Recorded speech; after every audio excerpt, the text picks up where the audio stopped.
బెజవాడలో food safety అధికారుల మెరుపుదాడులు నిర్వహించారు. బీఆర్టీఎస్ రోడ్డు వద్ద భారీ తనిఖీలు చేపట్టిన ఫుడ్ సేఫ్టీ అధికారులు పల్లెటూరులో కల్తీ నాణ్యత లేని ఆహార పదార్థాలను గుర్తించారు. అసిస్టెంట్ ఫుడ్ కంట్రోలర్ శ్రీనివాస్ పరిశీలనలో కలర్స్ అధికంగా వాడిన కల్తీ పాకవాలను విక్రయిస్తున్న పలు వ్యాపారస్తులపై కఠిన చర్యలు తీసుకున్నారు. ఈ చర్యల ద్వారా ప్రజల ఆరోగ్య రక్షణకు, అసలైన ఆహార పదార్థాల వినియోగాన్ని నిరోధిస్తామన్నారు అధికారులు. ప్రజా ఆరోగ్యాలపై చెలగాటమాడుతున్న వ్యాపారస్తులపై కఠిన చర్యలు తప్పవని హెచ్చరించారు. దీనికి బ్యాక్గ్రౌండ్ ఏంటంటే న్యూ రాజరాజేశ్వరపేటలో జిఈ ఎపిడమిక్ వచ్చిందండి. అక్కడ వచ్చినటువంటి ఒక patient feedback medical and health డిపార్ట్మెంట్కి ఈ బీఆర్టీఎస్ రోడ్లో బిర్యానీ రాత్రి 12 గంటలప్పుడు కొనుక్కొని తిన్నామండి అని చెప్పారు. దాని మీద డిస్ట్రిక్ట్ అడ్మినిస్ట్రేషన్ నుంచి వచ్చిన ఇన్స్ట్రక్షన్స్ ప్రకారం వీళ్ళందరికీ ఒకసారి ఇన్స్ట్రక్షన్స్ ఇవ్వమన్నారు. కలర్స్ వేసినవి కానీ నిలవబెట్టినవి కానీ ఉంటే ఫస్ట్ వార్నింగ్ కింద ఇచ్చి నెక్స్ట్ చర్యలు తీసుకోమని చెప్పడం జరిగింది. దాంట్లో భాగంగా concern food safety officer Ramesh Babu గారు, అట్లానే మున్సిపల్ అథారిటీస్ అయినటువంటి శానిటరీ ఇన్స్పెక్టర్ కృష్ణారావు ఆధ్వర్యంలో myself B Srinivas assistant food controller రావడం జరిగింది. కొన్ని కలర్స్ వేసినవి వాళ్ళకి ఇట్లా కలర్స్ వేయకూడదని, నిలవ పెట్టకూడదని కొన్ని లైట్గా వాళ్ళ చేతులతోటి డిస్ట్రాయ్ చేయించడం జరిగింది. వీళ్ళకి నిరంతరం ఎడ్యుకేట్ చేస్తూ ఉంటాం. ఇట్లా ఏదన్నా ఒకసారి మేజర్ జరిగితే మాత్రం కేసు బుక్ చేయాల్సి వస్తుంది. వీళ్ళని అవగాహన కల్పించడం కోసమే ఈరోజు ముఖ్యంగా రావడం జరిగింది బీఆర్టీఎస్ రోడ్. ఇప్పుడు ఫస్ట్ వార్నింగ్ కింద మీ ఆధ్వర్యం మీరు చూస్తూ ఉండగానే డిస్ట్రాయ్ చేయించడం జరిగింది. ఇక నెక్స్ట్ టైము శాంపిల్ లిఫ్ట్ చేసి క్రిమినల్ కేసు బుక్ చేయడం జరుగుతుంది. అందుట్లో ఈ బళ్ళు అసోసియేషన్ ప్రెసిడెంట్ని కూడా పక్కన పెట్టుకునే తిరుగుతున్నాం.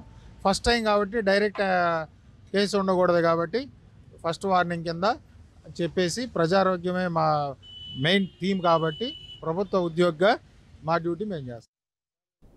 దీనిపై మరింత సమాచారాన్ని మా ప్రతినిధి ఏపీ బ్యూరో చీఫ్ ఈశ్వర్ అందిస్తారు. చెప్పండి ఈశ్వర్. బెజవాడలో ఫుడ్ సేఫ్టీ అధికారులు మెరుపు దాడులు చేశారు. బీఆర్టీఎస్ రోడ్లు రైల్వే కాలనీ దగ్గరలో ఉన్నటువంటి బీఆర్టీఎస్ రోడ్లో తనిఖీలు చేసినటువంటి ఫుడ్ సేఫ్టీ అధికారులు కళ్ళు బయర్ల గమ్మే నిజాలు కూడా బయటపడ్డాయి. తనిఖీల్లో కల్తీ ఆహార పదార్థాలు బయటపడ్డట్టు కూడా అధికారులు నిర్ధారించారు. కలర్స్ అధికంగా వాడుతున్నట్లు గుర్తించారు. కొంతమేర ఏదైతే స్ట్రీట్ ఫుడ్ సెంటర్ గా ఉన్నటువంటి ఏదైతే ఫుడ్ కోర్ట్ సంబంధించినటువంటి బీఆర్టీఎస్ రోడ్డు పరిధిలో జరుగుతున్నటువంటి వ్యాపారంలో పెద్ద ఎత్తున కలర్స్ వాడకంతో పాటు నిల్వ ఉన్న ఆహార పదార్థాలను కూడా గుర్తించారు. వాటన్నిటిని కూడా కొంతమేర సీజ్ చేసి డస్ట్బిన్ లో కూడా అధికారులు పడేసిన పరిస్థితి కనిపిస్తుంది. ప్రజా ఆరోగ్యంతో చెలగాటమాడుతున్నటువంటి ఇటువంటి ఫుడ్ వ్యాపారస్తులపై కఠిన చర్యలు తీసుకోవాలని బెజవాడ ప్రజలైతే డిమాండ్ చేస్తున్నారు.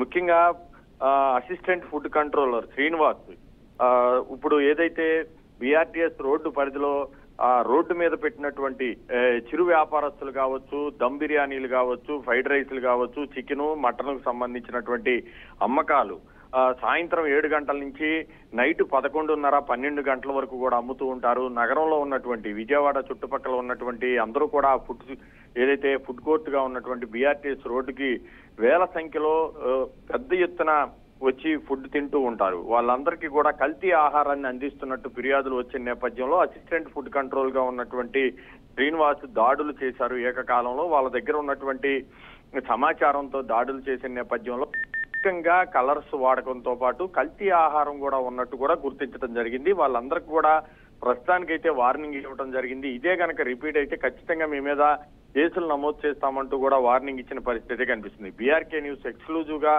ఆ విజువల్స్ మొత్తాన్ని కూడా బాహ్య ప్రపంచానికి తెలిసే విధంగా చూపించే ప్రయత్నం చేస్తున్నాం. మనం బీఆర్కే స్క్రీన్ మీద కూడా చూసే ప్రయత్నం చేస్తున్నాం. అక్కడ ఉన్నటువంటి డొమెస్టిక్ సిలిండర్స్ అన్ని కూడా యథేచ్ఛగా వాడుతూ ఉన్నారు. కమర్షియల్ సిలిండర్స్ వాడాలి. దీన్ని కంట్రోల్ చేయాల్సినటువంటి సివిల్ సప్లై ఉన్నతాధికారులు మాత్రం కల్లుండి కబోదిగా వ్యవహరిస్తున్నారు. వాళ్ళు ఇచ్చే చిల్లర కాసులకు కక్కుర్తిపడి ఎక్కడా కూడా రైడ్స్ జరగకపోవడంతో సివిల్ సప్లై ఉన్నతాధికారులు చోద్యం చూస్తున్న నేపథ్యంలో వాళ్ళందరూ కూడా డొమెస్టిక్ సిలిండర్ తోటే పెద్ద ఎత్తున వ్యాపారం కూడా చేస్తున్నట్టు బీఆర్కే న్యూస్ నిఘా పరిశోధనలో కూడా వెలుగు చూస్తున్నటువంటి పరిస్థితి కనిపిస్తుంది. ప్రస్తుతం అసిస్టెంట్ ఫుడ్ కంట్రోల్ గా ఉన్నటువంటి శ్రీనివాస్ ఆధ్వర్యంలో అయితే దాడులు జరిగాయి. ఈ దాడుల్లో భారీగా అధిక మొత్తంలో కలర్స్ వాడుతున్నట్టు కల్తీ ఆహార పదార్థాలను కూడా గుర్తించారు. Thank you Eshwar.